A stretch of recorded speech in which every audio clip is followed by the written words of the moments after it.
tapi bukan sebagai executive chef. Kayaknya jarang ya executive chef mau masak dari pagi sampai malam di hot kitchen. Mungkinlah manusia itu punya harga diri, jangan bikin dia tidak benar. Kiki ini nampak bingung gitu, karena Kiki ini mendengar komentar dari juri, oh bagus-bagus semua nih. Jadi dia pikir nilainya bakalan tinggi, tapi ternyata... Halo semuanya, aku Yusul Kim. Selamat datang ke channel YouTube aku. Yang nonton, gimana kabarnya hari ini? Apakah dalam kondisi yang baik saja? Atau mungkin ada teman-teman yang lagi dalam kondisi enggak baik aja nih? Entah itu dikarenakan lagi sakit, lagi galau, atau lagi banyak banget masalahnya. Apapun itu, tetap semangat ya guys, don't give up. Nah teman-teman, dalam video kali ini kita akan membahas tentang lanjutan atau update terbaru mengenai kontroversi MasterChef Indonesia Season 11. Ada banyak hal yang akan kita bahas dalam video kali ini, mulai dari tentang masalah CV yang kemarin. Ada beberapa hal di sini yang perlu kita kulik kembali teman-teman, karena menurut aku yang kemarin itu emang belum komplit juga sih. Jadi kita perlu kulik lebih detail lagi. Terus kemudian adalah tentang bagaimana statement dari salah satu kontestan di MasterChef Indonesia Season 10, yaitu Ravi, yang kemarin sempat diundang ke YouTube-nya Grace Tahir. Dan kita juga akan mendengarkan bagaimana tanggapan dari Code Blue terhadap huru hara ini. Dan teman-teman, langsung saja kita mulai dari yang pertama. Kita akan bahas dulu tentang statement dari Ravi ketika menjadi bintang tamu di podcastnya Grace Tahir. Jadi dapat kalian perhatikan teman-teman, ini adalah YouTube-nya Grace Tahir. Dan video itu hampir berdurasi 40 menit.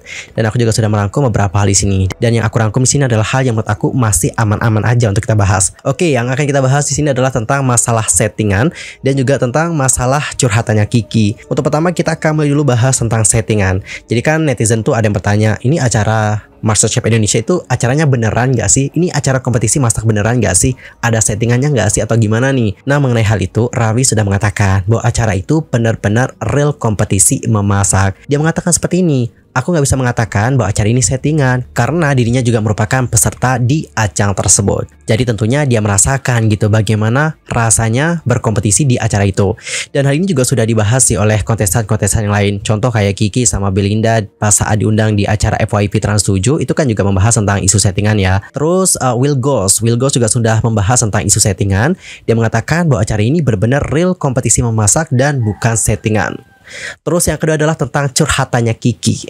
Dan ternyata curhatan Kiki ini juga sama nih seperti netizen-netizen lain. Kemarin kan seperti yang aku baca nih komentar-komentar di netizen, ada yang mengatakan bahwa oh Kiki pas dikomentari sama jurinya bagus-bagus semua nih gitu, tapi pas dinilai kok poinnya kayak gini gitu, kayak kurang gitu. Dan ternyata teman-teman, Kiki juga seperti itu. Ravi mengatakan bahwa Kiki curhat tentang hal itu kepadanya. Dia mengatakan bahwa Kiki ini nampak bingung gitu, karena Kiki ini mendengar komentar dari juri, oh bagus-bagus semua nih. Jadi dia pikir nilainya bakalan tinggi, tapi ternyata tidak seperti itu. Terus Grace Tahir nanya lagi nih sama Ravi, apakah Kiki di sini menyinggung tentang Sarah gitu. Kemudian Ravi menjawab bahwa Kiki tidak pernah menyinggung tentang hal tersebut. Jadi ya Kiki cuma bingung aja teman-teman tentang hal itu. Itu yang dapat aku tangkap. Dan cukup itu aja yang bisa aku rangkum mengenai statement dari Ravi di podcastnya Grace Tahir. Dan mungkin buat kalian semua yang pengen dengerin yang lanjutannya ya bisa nonton lagi ya teman-teman. Sebenarnya ada banyak hal yang sudah aku rangkum, tapi ada beberapa hal yang menurut aku terlalu sensitif. Jadi aku agak takut nih untuk bahas, nanti takut salah penyampaiannya teman-teman. Dilanjut kita ke masalah yang kedua, yaitu tentang CV. Kemarin kan kita sempat membahas ya tentang sebuah CV yang muncul gitu. Dalam CV yang diduga palsu ini, itu menunjukkan bahwa Kiki ini pernah menjadi executive chef teman-teman. Tapi banyak banget kejanggalan dalam CV itu. Dan banyak yang menyimpulkan bahwa CV ini palsu. Dan orang yang pertama kali mengunggah CV itu bahkan mengatakan mundur dari drama ini.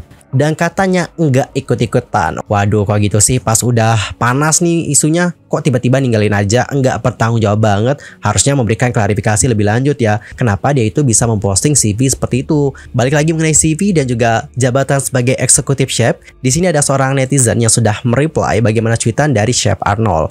Jadi di sini kan Chef Arnold udah nge-tweet ya tentang perbedaan antara executive chef dan juga CDP atau chef de partie. Karena kan kemarin setelah Kiki dituduhkan sebagai executive chef, ada netizen yang ngulik lagi nih LinkedIn-nya Belinda gitu. Dan ternyata setelah dikulik, ada informasi mengatakan bahwa Belinda itu adalah chef de partie. Chef Arnold bilang kayak gini, bahwa chef de partie sama executive chef itu beda. Chef Arnold menuliskan bahwa executive chef itu lebih tinggi jam terbangnya dari CDP atau CDP.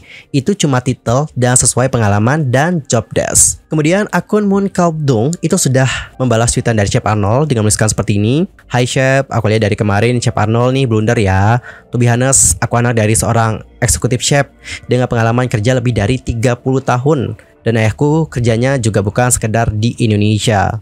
Executive chef nggak bisa diambil dalam kurun waktu singkat. Sebagai seorang chef, kayaknya Chef Arnold pasti paham lah tentang hal ini. Masa iya umur 19 tahun udah jadi executive chef? Biasanya yang seumur segitu tuh masih banyak belajar loh. Apalagi di SMK Tata Boga.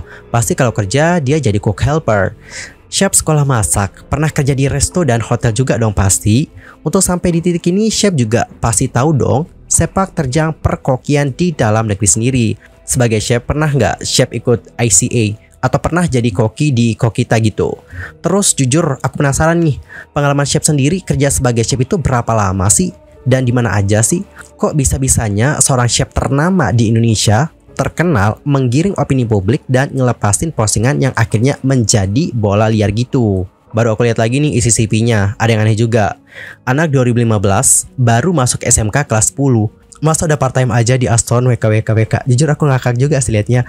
Aston gak akan nerima ya WKWKWK. Kemudian akun ini juga sudah nanya nih sama bapaknya, dan di sini dia juga sudah melampirkan bagaimana pesannya.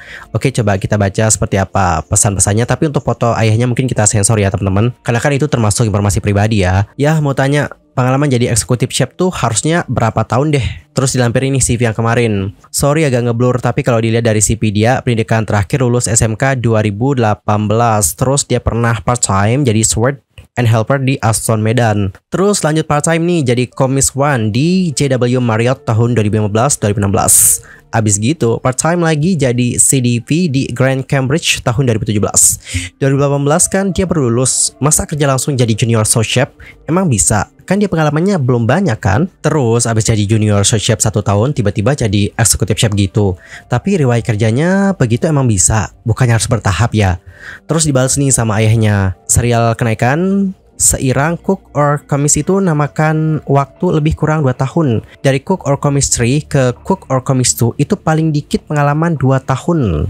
Terus anaknya bilang lagi, tingkatannya berarti 3, 2, 1 gitu kah? Terus dibalas nih sama bapaknya, cook 2 or cook 1 2 tahun. Dari cook 1 or DCDP atau demi chef de partie atau wakil kepala bagian dapur 2-3 tahun.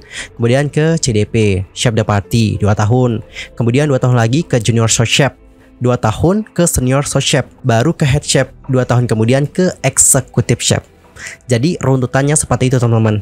Terus bapaknya menjawab lagi nih tentang tingkatannya berarti 3, 2, 1 gitu kah? Bapaknya jawab kayak gini, yup, cook 3 sama dengan helper. Oh, urutannya berarti paling nggak 2 tahun gitu ya minimalnya. Anggih. Dari postingannya netizen ini mengatakan, ini penjelasan ayahku. Sorry banyak typo, malum orang tua ya. Jadi karir seorang yang bekerja sebagai koki itu ada urutannya. Dari cook or commissary kita biasa sebut cook helper, paling nggak pengalamannya kurang lebih 2 tahun. Terus naik ke cook or commis 2, paling dikit pengalamannya juga 2 tahun. Cook or commis 2 naik ke 1 itu juga 2 tahun. Terus nih dari cook or commis 1 naik ke DCDP alias wakil kepala dapur, pengalamannya 2-3 tahun. Baru dari DCDP naik ke CDP itu sekitar 2 tahun. Abis dari CDP naik ke junior sous chef itu juga butuh 2 tahun. Dari junior ke senior 2 tahun juga. Baru naik ke head chef. Dari head chef baru naik ke executive chef. Itu juga perlu waktu 2 tahun. Jadi nggak bisa ya, orang jadi helper nggak ada 2 tahun udah naik tingkat ke cook or commis 1. Terus pengalamannya nggak ada 2 tahun, ujuk-ujuk CDP. Di CDP diloncatin kan, kocak WKWKWK. Apalagi tulisannya part time. Nggak bisa. Dari CDP tiba-tiba ke junior chef 1 tahun kemudian executive chef. Nggak ada 2 tahun juga WKWKWK. Wah sulapan, apalagi nih hotel ternama semua lu di Indonesia. Chefnya nggak main-main, wah WKWKWK. Jadi Arnold Purnomo dan Evantan mau blunder gimana lagi? Dan seperti yang aku lihat ya, sampai saat ini Chef Arnold belum memberikan tanggapan apapun mengenai hal yang satu ini. Padahal dari kemarin loh teman-teman hebohnya. But anyway, mungkin nanti akan dibahas di vlognya bersama dengan Kiki dan juga Belinda. Karena mereka kan udah mengatakan bahwa nanti akan ada podcast. Dan teman-teman ada juga di sini updatean terbaru dari Kak Nadra Denas. Kalau tidak salah, Nadra Denas ini owner dari Kobistro sama Misuka Medan. Sebelumnya Mbak Nadra kan sudah membantah ya tentang isu bahwa Kiki ini merupakan eksekutif chef di tempatnya gitu. Nadra itu membenarkan bahwa Kiki bekerja di tempat tersebut, namun tidak sebagai eksekutif chef. Kemudian di update terbaru, Nadra melampirkan foto dari Kiki yang lagi masak, terus dengan caption seperti ini. Sebelum MasterChef, memang Rizky yang panggilannya sekarang jadi Kiki MCI, kerja lebih kurang 2 tahun di @Metsuka Medan dan @Oito Kobistro. tapi bukan sebagai executive chef. Kayaknya jarang ya executive chef mau masak dari pagi sampai malam di hot kitchen. Correct me if I'm wrong. Saat Rizky lamar kerja juga, dia bilang ke kita, dia pengen kerja sambil nambah ilmu dan belajar dengan chef yang ada pada saat itu. Karena kan dari umur juga dia masih muda, masih belum banyak experience. Tapi memang seiring berjalannya waktu, saya sebagai yang punya melihat kok memang dah kelihatan bakat dan kreativitasnya selama bekerja. So, a part of this viral news, I want to say congratulations for him as the first runner-up. Wow, salut banget sih sama perjuangannya Kiki. Emang benar-benar amazing banget. Dia bekerja sambil belajar dan terus mengasah kemampuannya. Debak. Dan teman-teman, kita juga akan melihat bagaimana tanggapan dari Cold Blue terhadap isu mengenai Kiki ini. Apa hubungannya CV sama prestasi? Oh, that's such bullshit. Paling gak suka. Orang kalau punya bakat, orang kalau punya kemampuan, ya nilai dia dengan apa adanya. Jangan, bikin-bikin dia punya kredibilitas lah, dia punya CV lah, segala macam, katanya tidak sah lah segala macam. That's such bullshit. Bodoh itu, nggak keras, nggak ada integritas. Harus adil, ya. Semua harus adil. Bikinlah manusia itu punya harga diri. Jangan bikin dia jadi rendah. Ingat kau itu, ya. Apalagi Kiki masih muda ya, 19 tahun. Iya, masih muda, masa depan masih panjang. Lu bikin begitu kan kesannya kayaknya dia itu tidak punya integritas. Padahal yang tidak punya integritas itu siapa? Yang bikin dia itu jatuh yang tidak punya integritas. Gitu. Ya. Oke, jadi seperti itulah bagaimana tanggapan dari Cold Blue, yang mana dia menekankan bahwa nilailah orang dari bakatnya, dari kreativitasnya gitu. Tapi terlepas dari itu, CV-nya kan nggak bener ya. CV-nya kemungkinan palsu, bukan kemungkinan lagi sih, kayaknya itu emang bener-bener palsu deh. Berarti Kiki sah-sah aja dong jadi peserta di MasterChef, nggak ada masalah dong tentang hal itu, ya nggak guys? Lantas bagaimanakah pendapat kalian tentang hal yang satu ini? Nanti langsung aja sampaikan di kolom komentar. Dan kita juga akan terus menunggu bagaimana klarifikasi dari pihak-pihak yang terkait atas isu yang mengatakan bahwa Kiki merupakan executive chef. Anyway, cukup sekian untuk hari ini. I'm Yusul Kepame dan aku juga mohon maaf jika ada kesalahan baik itu dalam ucapan, sikap, tindakan, dan sebagainya. I'm so sorry banget. Dan mungkin ada kesalahan informasi, aku mohon koreksi dari kalian semua. See you next time dan selamat beraktivitas. Goodbye.